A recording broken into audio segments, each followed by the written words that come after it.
Hey, yo, what's happening, man? It's your boy, Most the Great, Day Late, Dollar Short News, live and direct, where we ride for respect, man. Another story time, man. Smash that like, that share, that subscribe, all that old good stuff, man. So you be tuned in to the latest and the greatest. So this is exclusive content, man. Hit the notification bell so you be notified every time this Day Late, Dollar Short News vlog drops. We're on the road to 1,000, man. It don't cost you nothing. Like my boy Young and Headface say, to press that motherfucking button, man.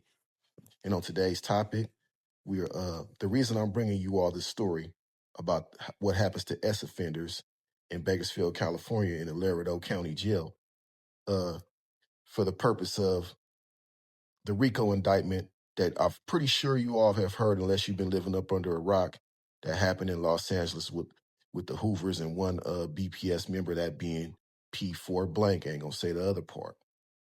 Um, So there's been a lot of controversy surrounding what happens to blacks when they hit the county. A lot of, other races say that we don't check paperwork, this, that, and the third. I beg to differ.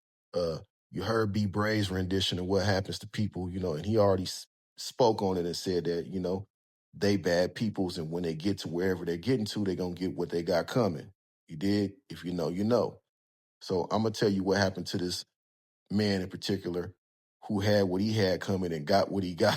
You dig what I'm saying? So I hit the county jail, and my county jail, which is Lerado, they used to have a section of Lerado called the farm, uh, D pod and B pod being a dorm setting, like the thumbnail shows. It's sort of similar to that. I think that's the Justice Center, if my memory serves correct. But the farm is a little bit more lax. If you had minimum security, if you didn't have that much time, or a year or less, maybe 2 years, you can go, thug it out at the farm. Or even if you're fighting your case, but it wasn't a high profile case. It wasn't, you didn't have a 187, you know what I'm saying, or aggravated assault, things of that nature. They would let you go to the farm, and thug it out at the farm. The farm had a lot more privileges. They had a soda machine. They had they got weights over there. They had a pool room. You could mob the yard. And every day when people would come in, every night, every evening when people come in, people would be at the gate watching, to see who came in. If they homies came in, if somebody who was bad, somebody had an S offense, somebody had bad charges, people would be on them. So this particular day, you know, they letting people in, and people would stand at their gate because they locked the gates. You're in a dorm setting, but they had these cages and these gates, and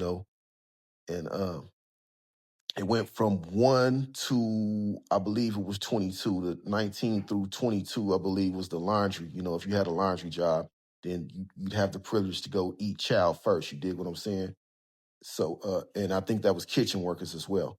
But anywho, this particular day, they bringing people in, and there's rumors in the air that somebody bad had came in. You know what I'm saying? But uh, if my memory serves correct, he was a white man. He was a part of the wood car. Don't get me to lying, because I'm not sure if he was white or Hispanic, but I know for sure he wasn't black. So he was a non-affiliate, and he's walking with his bedroll, and everybody walking with their bedroll. Don't nobody even know this dude. He ends up landing up in my dorm. So it's circulating that, somebody supposed to be getting got. He don't know that he's supposed to be getting got, like 16 to Life said, when you the person that's getting got, man, you always the last person to know. But he should have known, if he came on a forum. I'm not sure what he did, but it's something to deal with one of them me-signers. You dig what I'm saying? Some little people. So he's chilling in the dorm. Everybody letting him chill in the dorm. They introduced themselves to him and everything. They let him set his bedroll up and everything. Um, Later on that evening, after chow time, at 5 o'clock, they'll close the dorms down, and they'll do count. They'll come by, they'll count everybody, and then after they count the whole facility, they'll let you do evening yard. We called it the little night yard, and they'd open up the gate, and you can go, play basketball, go lift weights, go to the pool room, go drunk drive. And I spoke on that earlier in the video. Well, not earlier, one of my previous videos, uh, when OG Bird got hit in the head with the lock and the sock, man. Y'all check that out, man. I'm going to leave a link in the description, or you can go over to my post and go check that video out. But what drunk driving is, if you in a dorm that's undesignated to you, you know, you would be written up or reprimanded, and if you kept doing it, they'll send your ass back to a pretrial. And nobody wanted to go to pretrial at that time. So this particular night is night yard. You know, I'm standing outside. I'm blowing a cigarette. I'm chilling. You know what I'm saying? Everybody must have got the memo but me. Now that my memory serves correct, everybody must have got the memo but me, because everybody in that dorm was on a night yard except the man that came in with these alleged charges. He's staying on his bunk. He on bunk duty. You know what I'm saying? But I'm standing by the gate, man. My crimey is in the dorm next door to me. You know what I'm saying? I slid him a cigarette. He walking the track. He like, man, you ain't coming out here? I'm like, nah, I'm chilling right here, man. I'm finna cool out, man. I believe the Steelers was playing the Bills that night, so I'm waiting on the game to come on. And next thing you know, I look across the field, and there's about 15 to 20 Southsiders walking over to where I'm at. You know what I'm saying? So I throw the cigarette down. I'm like, oh, what's going on here? You know what I'm saying? So the smallest essay from out of the pack, you know, once they got close enough to me, you know, they was about 5 feet away from me. He said, hey, man, can I holler at you real quick? I'm like, yeah, for sure, you know. He like, hey, man, you got some, you got some trash, man. We doing some cleaning up, man. We need to take some trash out in your dorm, man. You mind if I, me and my homeboys come in here and see what's going on? I'm like, hey, man, you got the floor, man. You ain't even had to ask, brother. Go ahead and do your stuff, man. This ain't got nothing to do with me. So I moved to the side. They go up off in there, right? They all mobbing in there together.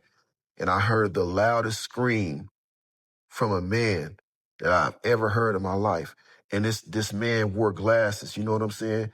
They broke his glasses. I hear furniture moving. You know what I'm saying? The door.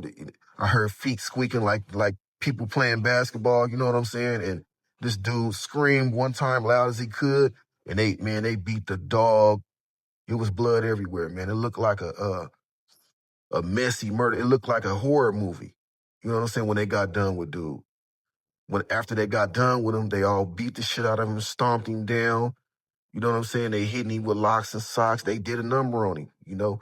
And they got up out of there. They all ran up out of there. Nobody got caught.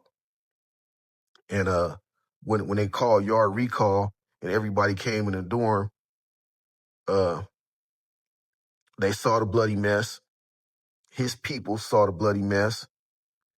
And the next time when the count came back around, they locked the whole dorm down. You know, they had everybody laying on their stomach out on the grass, you know, looking at people's knuckles, had us take our shirts off, looking at everybody's chest to see if anybody had any marks on them. Yeah, they did a number on dude, and they ended up having to call emergency medical assistance for this dude to get him up out of there, you know, because Lerado's way in the boondocks. The nearest hospital was about, I don't know, 10 miles away.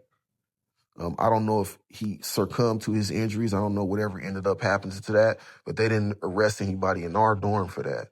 And it was normal, regular scheduled program right afterwards, man. So the moral of the story is, man, if you coming in with bad charges, man, um, these type of things can happen to you. I know you've heard a plethora, a laundry, a litany list of stories about things that's happening like this, man. It's real.